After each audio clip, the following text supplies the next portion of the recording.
I love all the hugs and kisses. My name is Eleanor Harwood. This is my gallery, so I don't know if everyone's been here before or not, but thank you for coming to this. I'm here to introduce Martin Machado, who's a painter who did all of the work in the room, and Ted Barrow, who is an art historian and also a really rad guy who skates. And believe it or not, has an amazing bunch of videos made for Thrasher called His Old Ledge. Keep it up. So this whole ledge is really amazing. It kind of goes through the architecture of where people skate.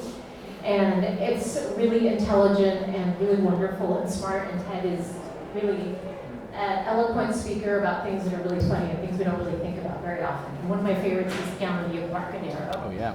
So Well, that keep going. brutalist, crazy architecture piece down there that is turned into a skate park, essentially. That brutalist treasure that should not be destroyed, yes. Yeah. So anyway, Ted Barrow is also a PhD and an art historian who's done more serious work than skating work, although I think it's probably equivalently serious if you believe in pop culture. He studied Winslow Homer, John Singer Sargent through an eco-critical lens, and I'm hoping you will talk more about yourself when we get going. And then I'm going to introduce Martin Machado as well. And Martin is really interesting. He's one of these people that I think might have been born in 1890 and somehow got here, but is actually here now, contemporary person. He has an oceanography degree from Santa Barbara, so that's his undergrad degree. And I feel like when I look at these, I'm sort of seeing the physics of the ocean and the waves, and somebody who really does have deep knowledge of what's underneath the surface. And I think that kind of brings a really beautiful subtlety and energy to these works that I feel like you understand it so much more deeply than actually just working on the surface. And that's the other part of him that's fascinating, is he is an able-bodied sailor and previously used to work on container ships, securing the container ships, swabbing decks, probably everything, right? And hopefully we'll talk about that too. So you'll see a container ship piece right there. That one's called Cloud Shipping, really beautiful. And then these pieces here are typically based off photographs of the surface of the ocean taken off the deck of a container ship. So it's where the engines are boiling under the water and what Martin has photographed and also turned into his paintings. Then Martin also has an MFA from the San Francisco Art Institute and is an accomplished painter, obviously. And he doesn't work on container ships anymore, but he now does the salmon run. And I think, 5 days you're leaving for Alaska? Pretty soon, yeah. Yeah. So he's going to captain a boat up there and do the salmon run. So some total polymath. He also makes cider and plants. I swear, it's true. Pleiades label, that's his. You can get it at Ruby Wine. I think we may have gone through all the models, but there may be a couple more at the back. So sometimes he's planting orchards as well, or getting wild grown apples and making cider. So anyway, I think you're an amazing person, super talented artist, and I think your biography is fascinating. And it's what makes this complex and beautiful. So I'm going to hand it over. There'll be Q&A at the end. Please say your question loudly, and then one of them will repeat it because we're videoing it and we're going to put it online after. And let's step away. Thank you. Thanks, Eleanor. Thanks, Eleanor. Thanks to you all for coming out, too. Thank you, Martin. Well, I'm going to start this talk off the way that I start every talk, with a polymath Renaissance human who works on boats, surfs, paints at night, and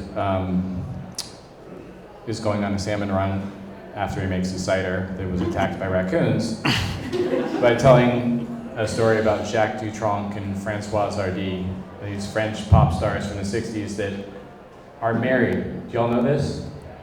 They're married. Do you know who these people are? Yes, no? No. Oh, okay, well, you're forgiven for not being a Francophile. That's actually a good quality. But anyway, they were basically like the Joan Baez and Bob Dylan of their day. And it turns out they're married. And in an interview in the early millennium, 20 years ago, they asked how they are able to maintain their independent pop culture celebrity lifestyles. And Françoise Hardy said, "It's simple. We're not together." And I Cool story, right? And Martin and I were talking in his kitchen a couple weeks ago, and we were talking about how our enduring love of San Francisco changes, and he had something kind of interesting to say about that, which was that leaves quite a lot, which is why he's never left. And I was wondering if I could ask you to kind of unpack that a little bit and talk about your experience both in being an artist who I think is in many ways rooted to this part of the world, but also through your other iterations, how you leave this part of the world.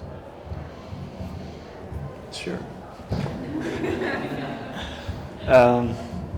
Yeah, I mean, I think in the context of that conversation, yeah, we were talking about getting, a little older in San Francisco and having a number of friends leave, and it seemed like in the decades since I graduated from SFAI, there was a bit of an exodus at times, like 2012 or so, and yeah, I've always felt like I was left enough to come back and really appreciate it, especially those trips, as we talked about, shipping back into the Bay, coming under the Golden Gate Bridge and seeing the city and just really appreciating it for what it is.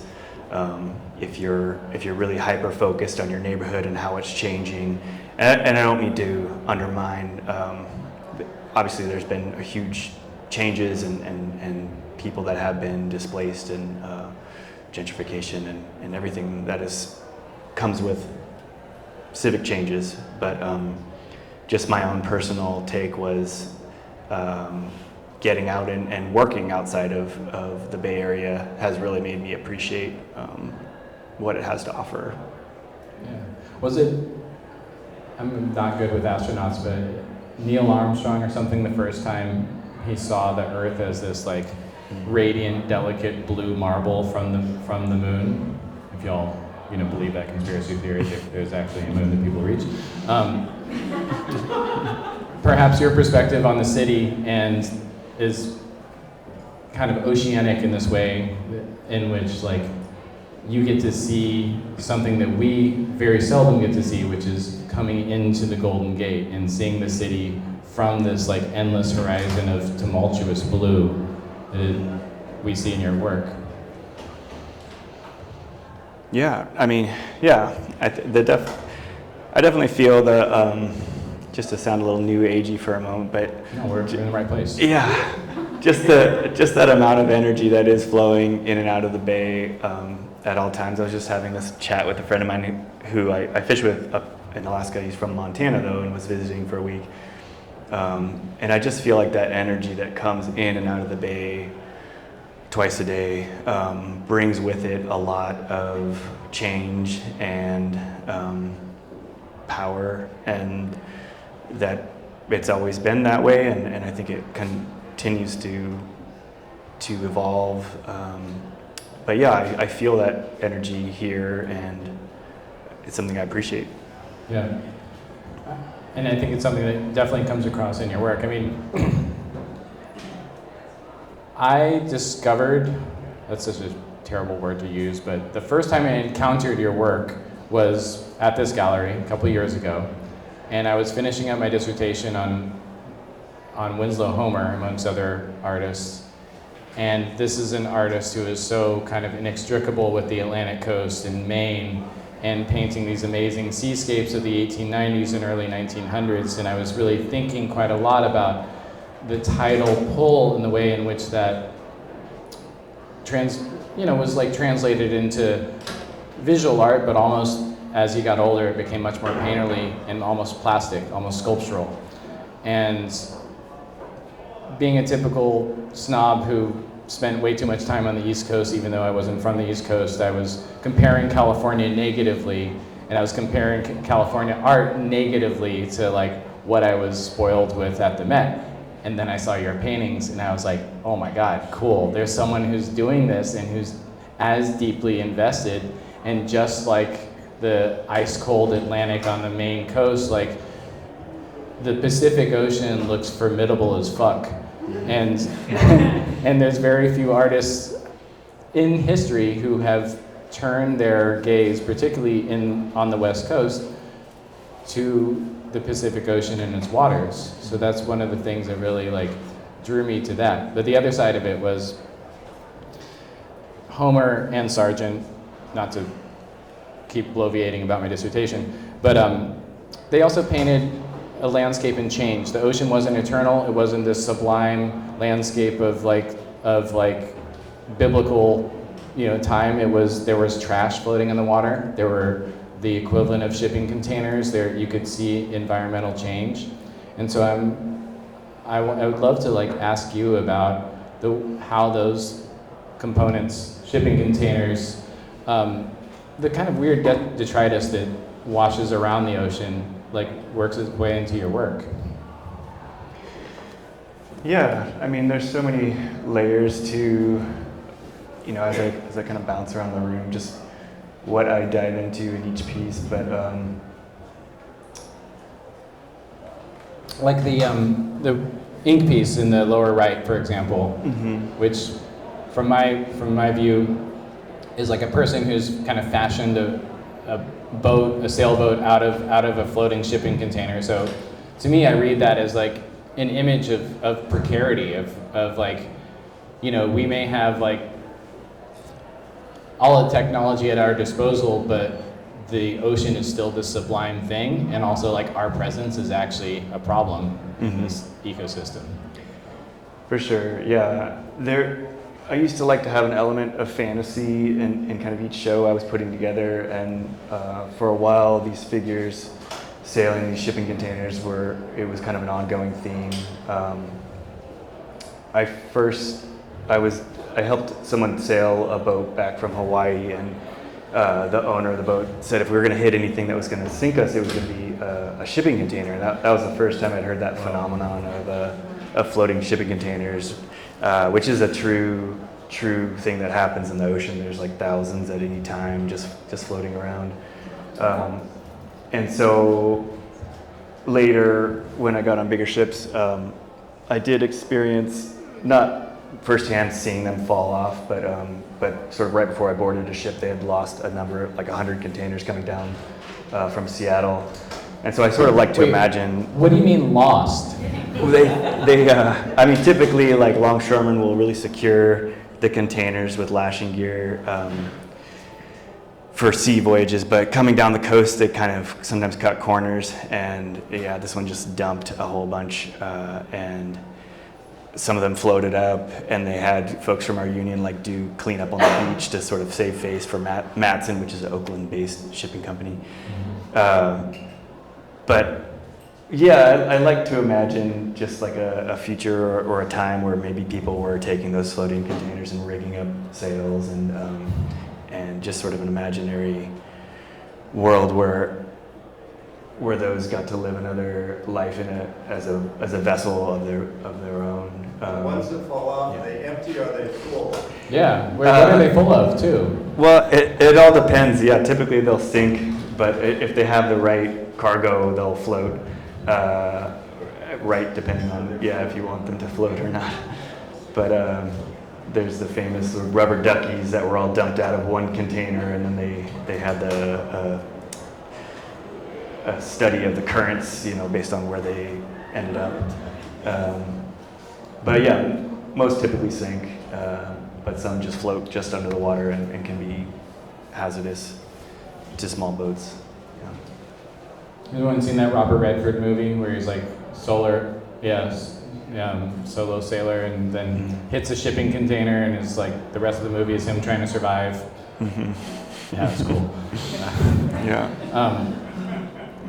So one of the things I noticed from your last show to this show was these sepia-colored waves that you see here, behind me, there, and there. And I'm wondering if you could kind of offer some insight on that, because it does seem to me to have been a departure, and how this show might, have evolved. For sure, yeah. The palette of kind of most of the show is this darker, warm undertones with cool blues and on top, which is basically developed during these night painting excursions, which kind of first started during COVID.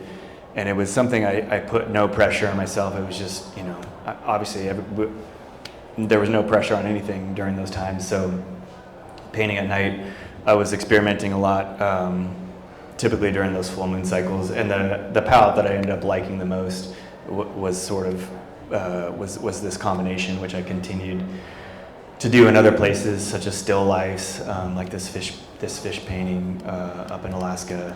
And eventually I thought I would try it with these wakes, as I mentioned in the write-up for the show, just kind of thinking about what that palette brought to mind, and potentially like reflecting climate change and the political climate as well, and just sort of thinking about these ideas while I'm just kind of nerding out on the, Fibonacci, these spiraling shapes that we find in nature, and specifically water wakes. Is the Fibonacci, what is it? What? The other thing? Is that something that you can recognize easily on, on the sea and in nature? I mean, that spiraling shape, I think, is repeating in nature. I'm not inventing this, but... Hold on a second, I'm going to press you on this. Yeah, I've definitely just had photographed it over the years, looking over the side of ships, but for sure you'll see it in waves breaking on the shore, or from a pier, or all over the place. But in particular, I found it at sea, the wakes coming off of a container ship where all the silt has fallen out of, open ocean, deep water. It's very clear, and so you get to see some amazing depth of those spirals, and not just on the surface, but further down. And yeah, have you seen any sirens or any mermaids in those? Potentially, Really? I've seen some lights, some weird nighttime stuff. All right. Yeah, what's the that's weird? Another. No, I think this is where we talk about this. What's the weirdest thing you've seen out there? I don't know if I talked about this in our talk last year, but I can't remember. It was all a blur. I mean, nothing that spectacular. I've seen, like, off Northern California, just a really long, slow light across the horizon. But I think there is potentially, like, military bases up that way. This was on a trip up to Portland. And then just a bright flash out on the way to Hawaii. Wow. That was, scary. We thought, did we just run a small boat over or whatever? It was, I was as a lookout, so that was my job. But we didn't see anything on the radar before or after, and we didn't see any lights before or after. But it was just there was 3 people on the watch with me, and They all swear we to all it? saw it. Yeah, it was Are they weird. here? Yeah. Are these 3 people in the gallery? They disappeared since. Interesting. How long do you spend out there on these trips, and do you paint when you're out there? Yeah, I mean, as I was mentioning before we started chatting, but basically since I kind of shipped for a decade pretty thoroughly, and then started a family when my kiddo was about 2, for a lot of reasons I kind of stopped. So this is maybe 2017, I think was my last ship. But the last few years of shipping, I was painting more at sea than I was at home. And part of that was, raising a toddler, but yeah, I mean, when you get into that rhythm of working 4 hours, you're basically on watches, so you're doing 8-hour days, 4 hours at a time, and then typically 4 hours of overtime on deck. And so you get these little pockets of time when you're like, okay, I'm gonna either take a nap or I can paint. And you're not doing your own dishes or cooking, so it's kind of nice to get a little bit of artwork done. And yeah. And the boat is steady enough that you can actually... Not always, yeah. It depends on the style of ship. Sometimes the house is right over the engine room, so it really vibrates and shakes. Sometimes they're smaller. I worked on the sister ship to the El Faro, which is that ship that went down on the East Coast. It was like a combination of like a Ro-Ro, which is like a ramp ship for cars, and the cargo containers. and it's not the best designed ship, Really? Yeah. but that one just vibrated like crazy, and they would lose the plan. You would just be floating for hours, which is why that one went down. Oh my God. But that always happened in calm water for us, luckily, on the way to Hawaii. So, steamship. Wow. Yeah, I always think about Jennifer Roberts, who's an art historian. I think she's at Harvard. Wrote this really great essay about duration, about how long it takes to look at a work of art, how long you should spend engaging with works of art, and she uses Joshua Reynolds and John Singleton Copley as her example. So Copley is in colonial Boston, and he is teaching himself how to paint. There's no art academy in colonial, the United States or colonial America, and so he's basically learning to paint through engravings. And he sends his boy with a squirrel to the Royal Academy in London, which takes 6 months to cross the Atlantic. And then it's in a customs house in London for another 3 months. Sorry, it wasn't Joshua Reynolds, it was Benjamin West, who's another colonial, American painter in London. Benjamin West finally sees it, and he was famously inarticulate, the worst writer, basically illiterate. And so he sends a letter back to this young, ambitious colonial painter that says, it's too thingy. Too thingy, that's it. Because early copies are photographic, and everything is in focus and is hyper attention to material detail. Then he sends the painting back. So he has to wait 18 months for this painting to get this incomprehensible response. And I just think that's a cool thing. I like the distribution and the dissemination of art and ideas over big bodies of water is the story of modernity, basically. And few artists deal so directly with that idea, especially in all these different media as you do. And so this is such an insane digression. I don't blame you for leaving. But how much time would you like your audience to take with your work? Oh man, that's a tough question. Yeah, I mean, I'm just happy people are interested, to be honest. A few minutes, I don't know. A few minutes a day, or a few minutes, this isn't an Instagram post. I think of this stuff. We are lucky enough to live with one of your nocturnes, and it's everything. Art unfolds so slowly over time, and I guess the root of my question is your painting tends to be very layered. There's different motion going on, and I don't think it's the sort of thing that you can get in one flash. So give yourself some credit. Well, there's 38 pieces in the show, so yeah, you got to move along.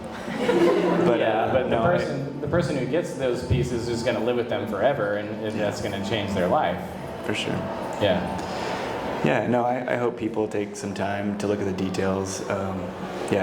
Even in the chart pieces, which might look like not a ton of paint or something, but I'm trying to let a lot of those details of the charts shine through as well, which are notes made by officers and different folks as those ships went around the world. But that's also part of the way that you describe those chart pieces is that these charts aren't being made anymore, they're not being produced, so this is, in a weird way, your way of preserving, or at least highlighting this media and this way of working, this tradition, right? Yeah, I mean, I think it's kind of encapsulating this moment in time. The charts are now all digitized, so container ships are typically not required to have those anymore. It's a big monitor on the bridge. And the last era of them was a really ugly, printed out, white, and just the colors were not as cool. So yeah, I was happy to get a big collection of charts from ships on that last era of. Where did you get them? just every ship I went on, I would talk to the second mate. They would typically be the officer in charge of. So you're like, hey, do you want this like thing that is no longer being produced? That's probably like taking up space in your boat, and I'm going to make art out of it. Well, they were still using them at that point, but part of their job was to make those corrections of buoys that had shifted or whatever, and they prefer to buy a new one rather than to keep correcting, every month. Oh, sure. And a lot of areas will be obsolete if the ship changes its course, its typical route. So they would often be happy to unload some. Okay. But I was supposed to burn them or something. I was supposed to throw them away, and I said, "Sure, yeah, I'll do that." That's it. Whenever I'm trying to explain to people who don't like art, like why art's important, I'm always like, well, it's like the most useful thing that you can't use as a doorstop. And I sort of think, like a painting makes a terrible doorstop. So it can only be appreciated as a work of art, as something that generates and vectors ideas and symbolism, and then you live with it, and those things become clear to you over time. So I love the recycling of this now like useless, outdated like whole media into this work of art. And I think that the way that you apply paint, your gestures, and the sort of way that you make art is also, it's about gesture, but it's also about permanence. And I'm wondering if we can talk a little bit about, Van Gogh, and like why that is such that's the thing. I'm a Gilded Age person, Belle Epoque, whatever. Like I love that. So, what is it about? Yeah, please. Dig into it. Is there any absinthe here? I'm also glad there's not absence. Let's talk about Vincent. Vincent, Gauguin, I think a lot of those post-impressionists, I know it can be a slippery slope, like when you're in art school and you're expressing interest in a lot of dead artists, and they want you to focus on the contemporary. And there was a kind of cool quote from Dali about not focusing on being modern, that it's going to happen regardless. You're living in your own era, and I think that thinking about that kind of allowed me to focus or to appreciate the things that I liked. I think that post-impressionist era is one of those groups that I don't feel has been exhausted, and I think that a lot of their interests and stylings. I think about it like the mission school, and like once again having that energy that just is like continuing on to folks in the Bay Area still. And I feel like that group of artists back then, there's probably a lot of bad art made imitating it, but I think that there's still a lot, just the essences of it in terms of like focusing on painting in a style that expresses, it's like a musical improvisation. It's showing the session itself. You're focusing on the mistakes potentially, but showing that it's not made by an AI robot. This is made by a human being. Thank you. That's what I love about the post-impressionists, and particularly, Van Gogh, is that they're living in an era that is actually pretty close to our era. They, factories make suits, department stores sell the suits, you have photography, you have electricity. Michael Lobel just recently put out a book about, I think it's called Vincent van Gogh and the End of Nature, just about like how this myth of Van Gogh as this child of nature and this like primitive or whatever is totally wrong. He's using artificial, often toxic pigments. He's painting polluted rivers in Arles. And if anything, Van Gogh's work and people who work in his wake give the most exuberant, and bombastic expression of why it's important to have handmade things. His paintings, as yours, are these like beautiful tapestries of gesture and stroke and direct experience that, you know, made him a freak then, but make him like an evergreen touchstone now. And I think that that's one of the things that probably most of the people in this room already respond to about your work without me sitting here talking about it.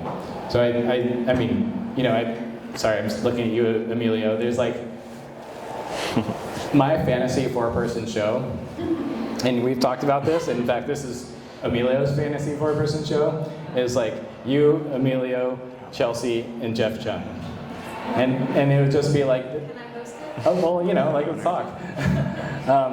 But it would, and the two of you seem to be working directly in this like post-impressionist and expressionist mode, and then I'm not smart enough to figure out where you and Jeff fit into this, but there are 4 very distinct reactions and engagements with where we are and what our experience of the world is in this part of the world. And so I think that it totally makes sense that you're into Van Gogh. More of a comment than a question. How do you see your practice differentiating itself and departing from that template?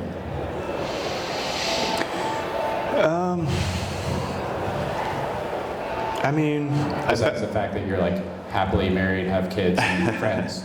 Yeah. I mean, I think just in terms of this Wake series and thinking. Yeah. Well, I mean, I think his like studio life or life with Gauguin for that tumultuous 9 months was pretty unbearable. My favorite story from that, just to share, is Gauguin, having been a stockbroker, was very good at accounting. So every week he would like, you know, like make these little tables of like what they would spend on food, what they'd spend on bread, what they'd spend on wine, and then sanitary purposes was them going to the brothel. Anyway, more of a comment than a question. No, but I also sort of there's not a lot of good. No offense, like if anyone's from the Fine Arts Museums here, but there's like one Van Gogh here, and there's like I don't know one. Is there a Gauguin at the Legion of Honor? I'm not sure. So how did you encounter this stuff? Are you seeing it through reproductions? Is it from museum visits and gallery visits like elsewhere? Or like where did that come into your own awareness? I mean, I think just it's hard to avoid, just pop culture, seeing it everywhere. But I did see some in Hawaii of both of theirs at the Honolulu Museum of Art. Most people don't see Van Gogh in Hawaii. Yeah, I think Gauguin had maybe more there,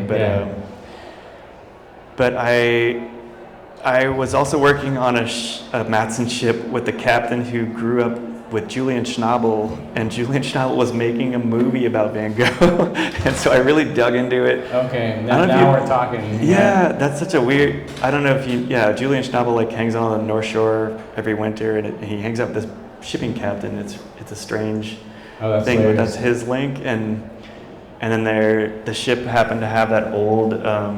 Do you ever see that 60s Van Gogh movie where he's like constantly eating paint? Yeah, the good Van Gogh movie. It's so crazy. Why is he eating the paint all the time? Yeah.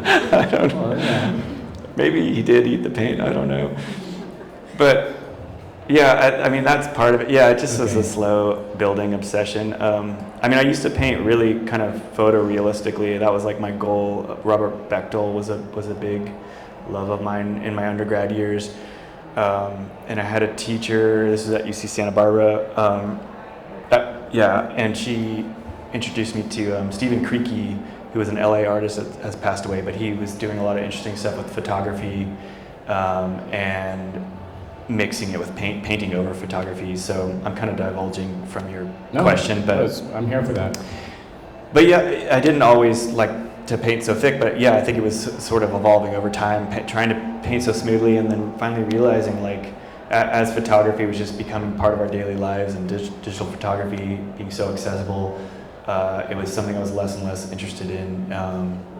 And I did this line work for about 6 years that was way less loose than this, really influenced by etching, a lot of the colonial etchings that came out of Europeans visiting the South Pacific. And eventually I just wanted to get loose with paint and get kind of sloppy, and that kind of led to this series for the past, I guess, 10 years or something. You know, because for me, those like, quote unquote, like the line work kind of looks like scrimshaw, you know, which is also something that sailors do, like when they're bored at sea, sucking on lemons, like carving on a whale tusk, giving each other tattoos and stuff. And so I think that that's a really interesting, but they also do have that almost sculptural quality that Van Gogh's ink drawings do as well. Yeah. Y'all want to hear some gossip about Julian Schnabel or what? Yeah. It'll connect to you, I promise. My friend Kylie, who also is a captain of a fishing boat, comes from Alaska. She shows at Pace, as does Julian Schnabel. He like totally snuffed her at some party in the Hamptons, like in the worst possible way because he sucks.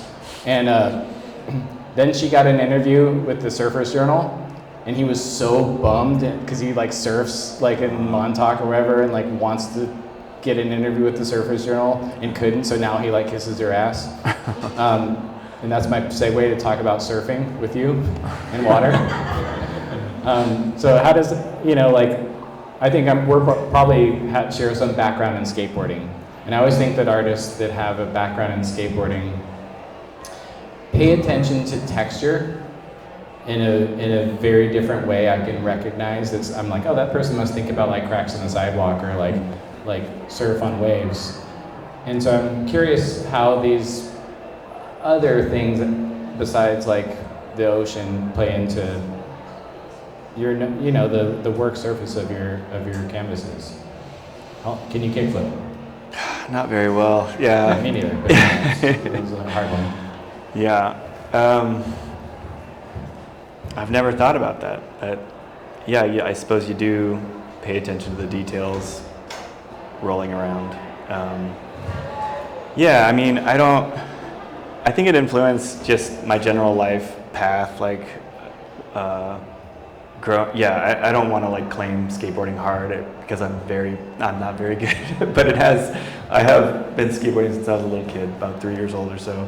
And I think just like seeing that, the Thrasher magazine, the poser of the month, you know, like I think someone growing up in the 90s, being a poser was like the worst thing you could be, right? It was bad in the 80s too. Yeah. So I think that influenced why I first wanted to work on container ships instead of just to paint container ships. I felt like I wanted to be part of that society, that community, instead of just making art about and being like a journalist or something and just sort of like tagging along for a trip.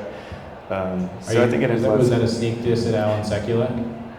Hard diss. Yeah. I'm not an Alan Sekula fan, which we have chatted about, but I don't know. I met him at the tail end of his life, or I almost did, but he was whatever. No, but I think that's really important. Is that these aren't tourist views of your subjects are your life. You're fully immersed in it, and some artists can just paint that and that's it. But like just through the execution and the facture, it kind of makes that experience a little bit more palpable for the audience, which I think that, like, you know, everyone here probably appreciates. Thanks. Yeah. Shall we do some Q&As? Are we about time? Yeah. Got 15 minutes? Yeah. Any questions from the audience? Yes, Eleanor. I want you to talk about the pirate alley in here and point it out on the shipping container. I mean, Repeat it. the navigational chart. This is great. Sure. I think your mic will. Okay, yeah, I can repeat the question. Eleanor was asking about this piece in particular that has to do with the Gulf of Aden, which for some time, kind of on and off, but I think it's kind of back into a bit of a hot spot for pirate activity. So it was a chart.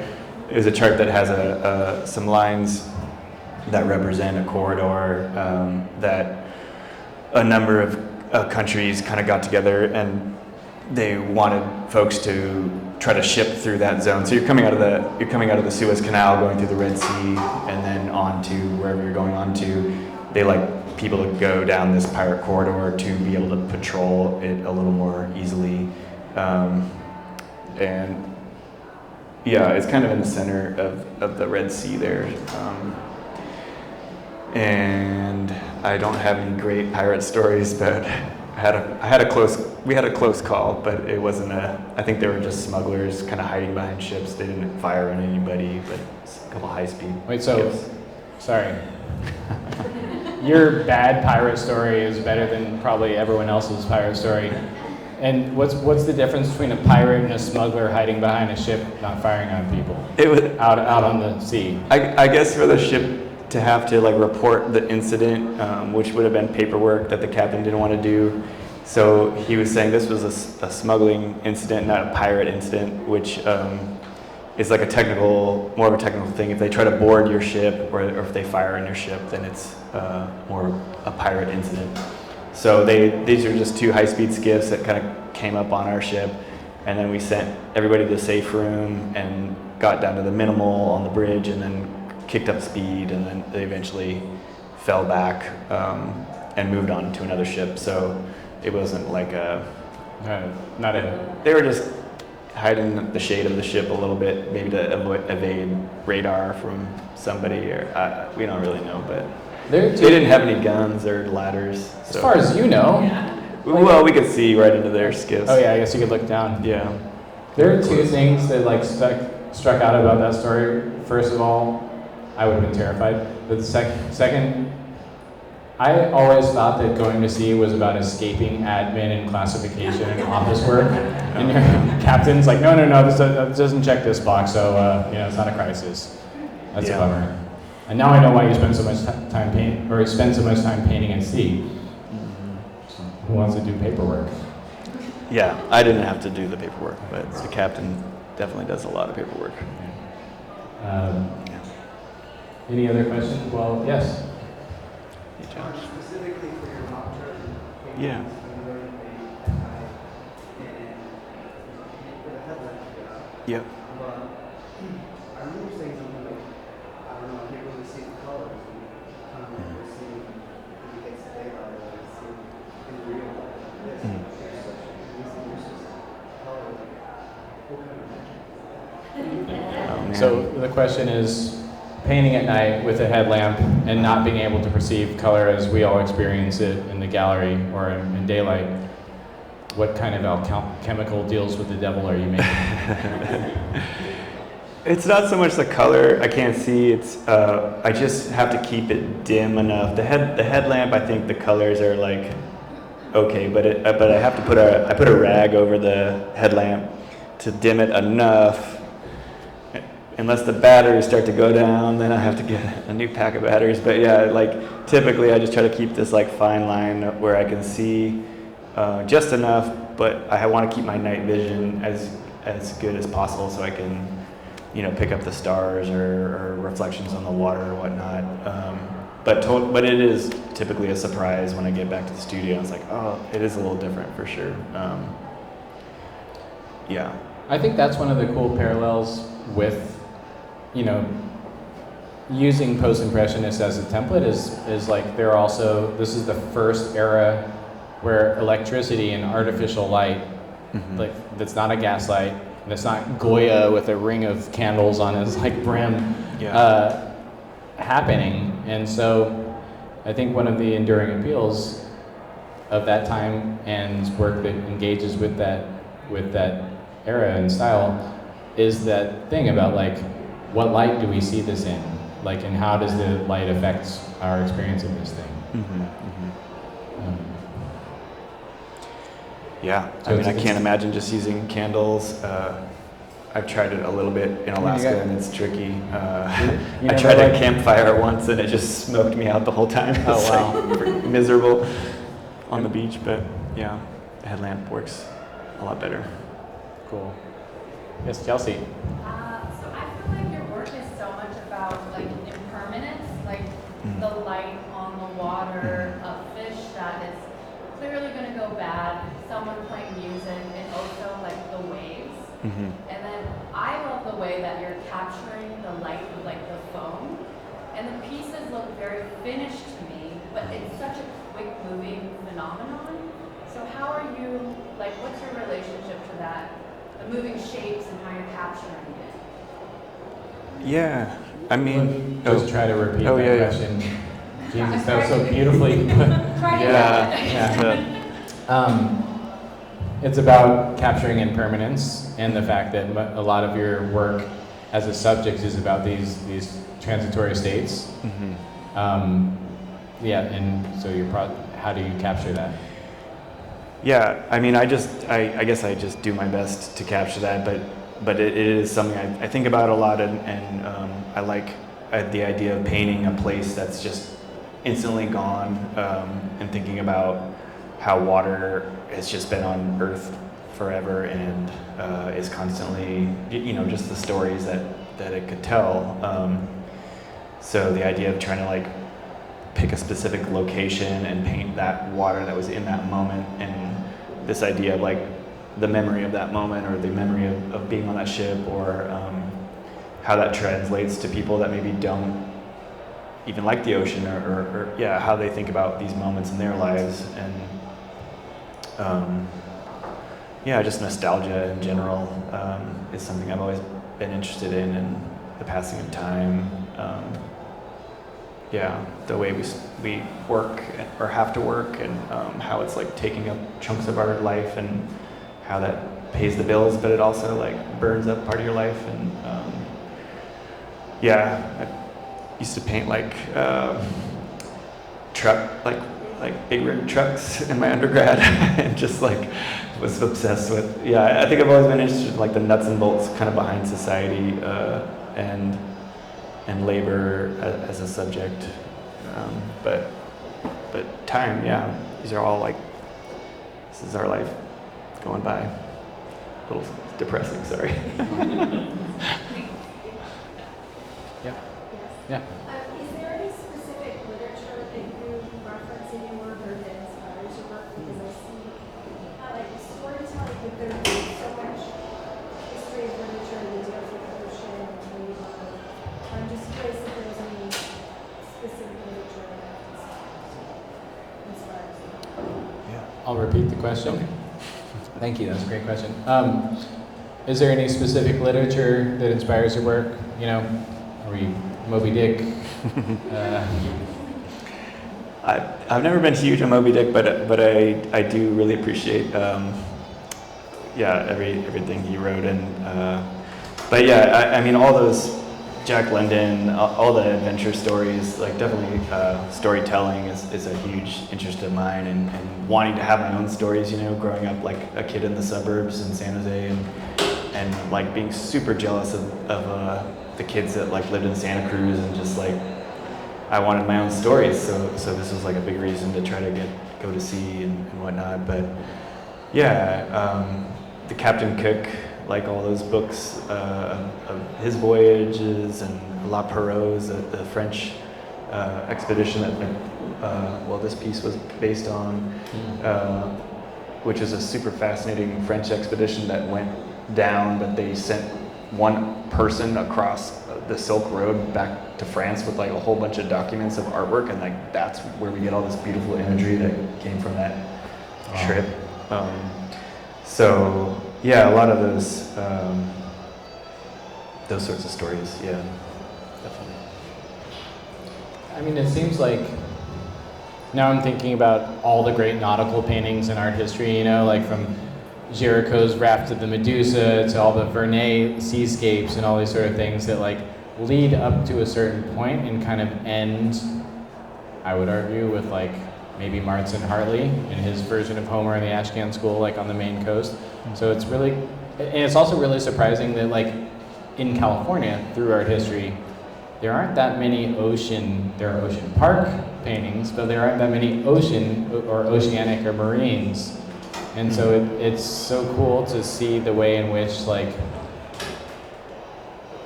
coming from a landlocked place like San Jose, that desire for the coast and adventure and for like the sublime has been like this lifelong pursuit or artistic like abiding interest.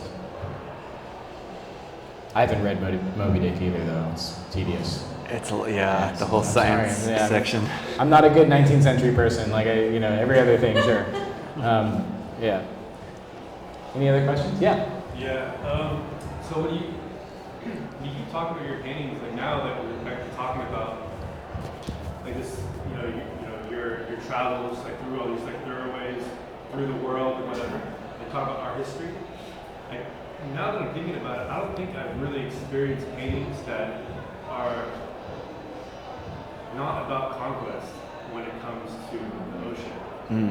And we brought up the Red Sea and the pirates, right? And we know that dynamic clearly. So like, what's sort of your relationship there? Like these feel almost like typographical maps in some ways, but they don't feel like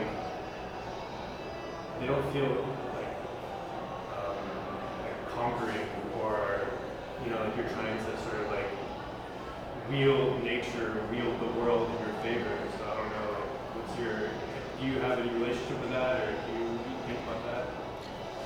Yeah.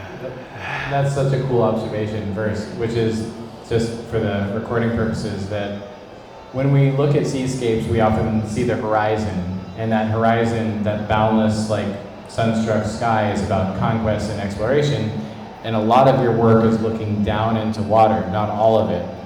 So, I mean, maybe this way you mean like that sense of powerlessness of the artist and the spectator is kind of built into it? Yeah. Where does that come from? Yeah, I mean, I know what you mean about historical references and that, especially with all the colonial work that was first inspiring, like all the etching. I mean, all that work basically was just, Europe going and claiming the world and stealing the world, and the outfall of that, everything where we're at now. I mean, that was kind of what a lot of the playing with the shipping container and putting that in instead of a vessel was referencing just sort of where we're at and how, I don't know, it was just a simple way of kind of twisting those old images and making you kind of think about it. But I am totally overwhelmed. I don't feel any sort of control over the ocean. Like, it makes me nervous as hell, and I never felt that way in my younger years, but I definitely get a lot more nervous in big surf, and I haven't shipped out in a few years, but I wonder, I mean, I used to pray that our we would have a shipwreck. Like, I just wanted an adventure. Like, I wanted to get on the life raft and just like see where we went and all that stuff. But now I wonder if I am just like showing how scared of the ocean I am now. I mean, I feel like gratitude for that fear and for the power that exists there, and how, I mean, it's always been that powerful, and I feel like just harnessing it in an image makes it a little bit powerful in a way. Yeah, I don't. No, I think that's thank you so much for that observation, because it's like, now when I'm looking around, all of the paintings that have a horizon are basically either not compromised, but there's a shipping container in the foreground, or there's this sort of fantastical, imaginary, like, sailing vessel out of like a shipping container. And those are great, but they're like the closest to like surrealism or like a dystopian reality that we all inhabit. You know, cranes in front of a moonstruck like horizon, and all the other ones are just about we are so puny and tiny in the face of this awesome body of water that covers our deeply precious little blue marble of the world. And so to kind of like bring the circle back to like that idea of like seeing ourselves not as ourselves, seeing the world as this like tiny little dot, you know, I think it's very important for us to like forget ourselves in this work, and I think your work does such a good job of like just bringing us back to nature. Thanks. Yeah, I mean, especially the night paintings. That's sort of it's like a very meditative process and moment that is like super personal to me, just to be out there. And I think anyone living in a city, you get overwhelmed and anxious during the day when the heat kicks up and you're just like, you feel that anger from people, and to be able to just like wake up in the middle of the night and go to like a totally empty beach and no one's around, or even like a part of the city front and no one's around. It's like a really, I don't know, just kind of an intimate, like meditative practice that I've valued. Well, I think like, yeah, I mean, art is ideas, and that's the idea that this show shares with all of us, so thank you, Art. Thanks, Ted. Thank you all.